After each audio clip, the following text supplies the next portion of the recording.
Yesterday, I too played football. No. Yesterday, I play football. Still no. C'est un fait que la grammaire est peut-être la partie la plus détestée, la plus ennuyeuse et la plus chiante dans l'apprentissage de l'anglais. Salut à tous et à tous, je suis Tim de www.diverslanguages.com et je vous assure que si vous regardez cette vidéo du début jusqu'à la fin, vous ne ferez plus jamais d'erreur au passé simple en anglais. Donc pour commencer, c'est quoi le simple past?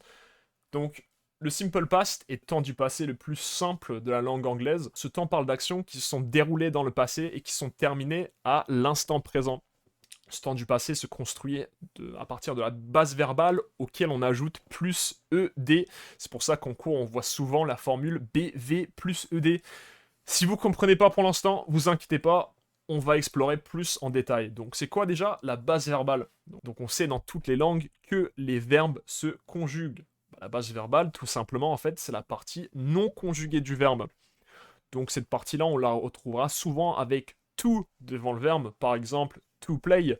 Mais pour ce qu'on va faire dans cette vidéo, on ne prendra pas la partie to pour faire des phrases, parce que si vous essayez de faire du passé simple en prenant l'entièreté de to play, vous allez voir que ça ne va avoir aucun sens. Comme les exemples du début de la vidéo.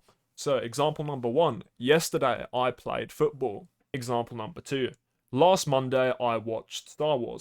Comme vous voyez dans les exemples qu'on vient de traiter, c'est un peu plus difficile que de juste mettre la base verbale et d'ajouter ED à la fin.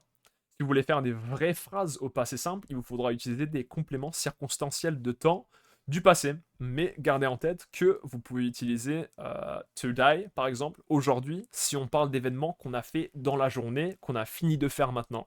Si on veut faire des phrases complètes au passé simple, on retrouvera donc la formule de phrase complément circonstanciel de temps, plus pronom, plus base verbale, plus ED, plus sujet.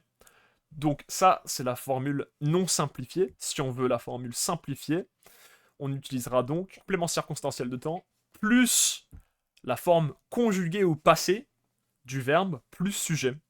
Donc en fait, cette forme-là est simplifiée parce qu'au lieu de dire pronom plus la base verbale plus ED, en fait, si tu ajoutes les deux, c'est juste la forme conjuguée au passé du verbe. Donc dans cet exemple-là, on avait pris Yesterday I played football. Donc yesterday, c'est le complément circonstanciel de temps. I, c'est le pronom, ça veut dire je, moi. La base verbale plus ED, donc on a dit on ne prend pas to play, mais on prend juste play, et on ajoute ED à la fin, donc played. Et le sujet, qu'est-ce qu'on a fait? On a fait du foot. Garde en tête que vous pouvez aussi mettre le complément circonstanciel du temps à la fin du phrase si vous ne voulez pas le mettre au début. Donc par exemple, on pourrait juste le bouger, donc le prendre et le mettre à la fin de la phrase. On aura du coup I played football yesterday. I played football yesterday. Yesterday I played football. Les deux phrases veulent dire exactement la même chose, mais vous avez deux formes de phrases différentes. Je sortirai bientôt d'autres vidéos sur les autres temps en anglais, donc n'oubliez pas de vous abonner à la chaîne pour ne pas rater ces vidéos-là. Et si vous voulez, il y aura des exos directement sur le site www.diverslanguages.com que vous pouvez aller faire sur le site. Et si vous voulez un professeur personnel, je vous invite à aller directement sur le site et à réserver un appel de 15 minutes pour qu'on puisse discuter davantage de vos projets. À la prochaine.